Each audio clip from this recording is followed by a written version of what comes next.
Okay, so we just watched Donald Trump practically hand a United States Senate seat to someone who never even ran for office.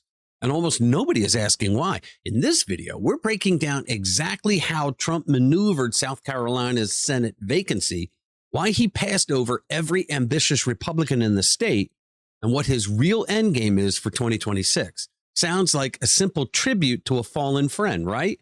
But on the other hand, this is one of the sharpest political chess moves of Trump's second term, bar none.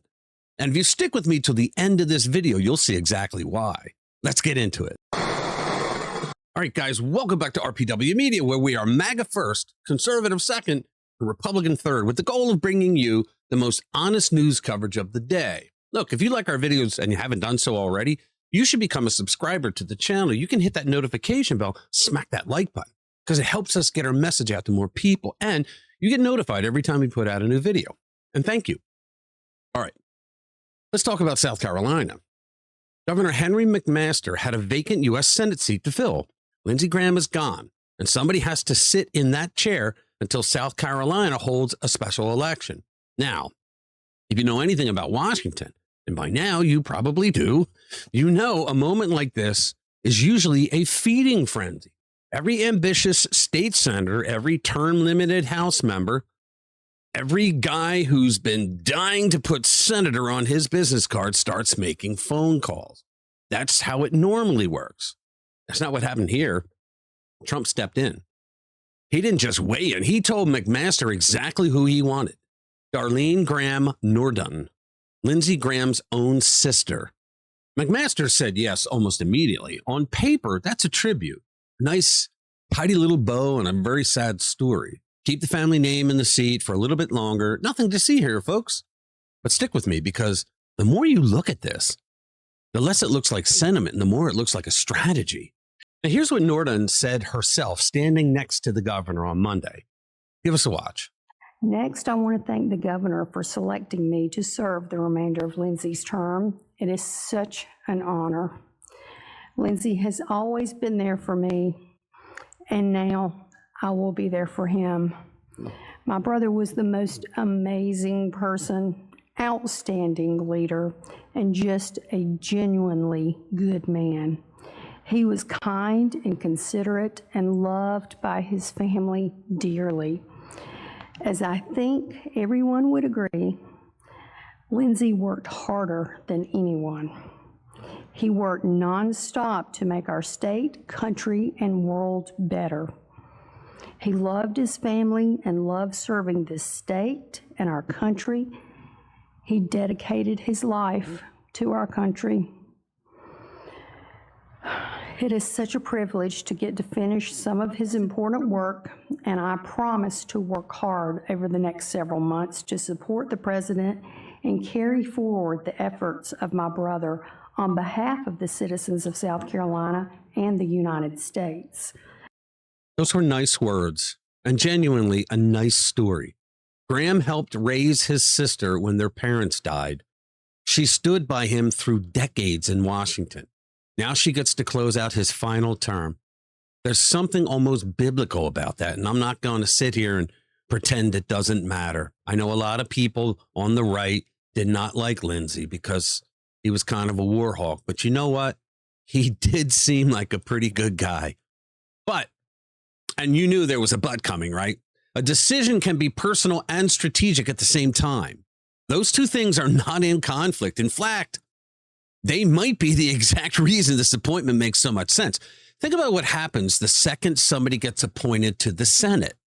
They get a staff. They get a title. They get invited on every Sunday show that wants a sitting senator for credibility. Donors start dialing before the ink is dry on the appointment letter. That's not politics. That's physics. Incumbency has gravity, and it pulls everything toward it because you have power. Trump could have handed that gravity to any Republican he wanted. Nancy Mace, Ralph Norman, Pam Evette, Russell Fry. Any one of them would have taken that seat and never let go. He didn't give it to a single one of them. Instead, every Republican who wants that seat permanently still has to go out, knock on doors, make their case, and win an election like everybody else. Nobody gets to skip that line. Nobody gets to hide behind the title of sitting senator while pretending they earned it. That's not an accident. That's Trump keeping the field wide open and keeping himself in the driver's seat. See, here's the part the political consultants don't want you to think about too hard. If Trump had picked a permanent favorite on day one, he'd have been stuck with that choice before he had any idea the race would actually play out. Instead, he gets to sit back now, watch the candidates campaign, watch how they perform, watch who actually shows up for his agenda instead of just talking about it on cable news, and then drop his endorsement exactly when it matters most. That endorsement, by the way, might be the single most valuable thing in South Carolina Republican politics right now. And that's where the real tests start, because talking a big game on the campaign trail is pretty easy. Anybody can do it. Every one of these candidates is going to stand at a podium and swear undying loyalty to the president. That's Tuesday in Republican politics. The real question is, what happens after they get to Washington? Do they vote for his judicial nominees? Do they back his legislation when leadership starts twisting arms? Or do they fold the second it costs them something? It's important. Trump doesn't have to answer that question today. He can wait, and he can watch, and he's going to watch. Now, here's a piece of this most people completely missed. Several of the Republicans eyeing that Senate seat currently hold seats in the House. And the House majority is not exactly sitting on a mountain of extra votes right now. If Trump had picked one of them for the Senate, he would have solved one problem by creating a whole other one, a vacant House seat, another special election, another round of chaos the party did not need. Now, Nordone doesn't have that problem. She fills the Senate seat without cracking open a second front in the House.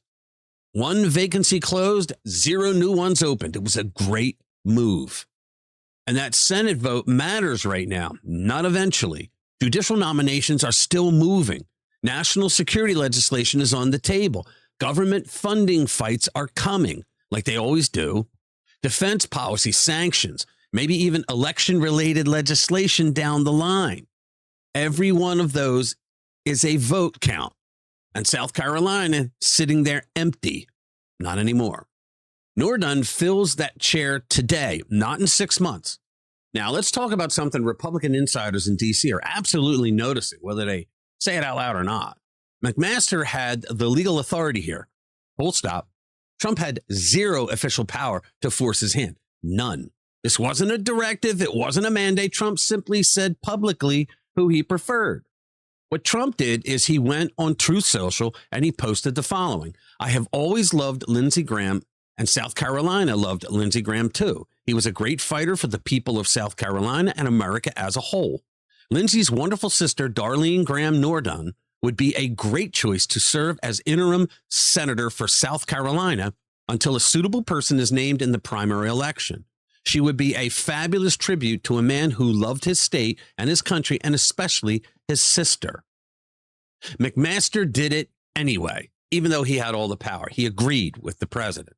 That tells you everything about where the actual power sits in the Republican Party right now. Trump isn't just a guy commenting from the sidelines. He's picking senators without holding the pen that signs the appointment. So no, Nordone getting this seat doesn't mean she's Trump's pick for the permanent job.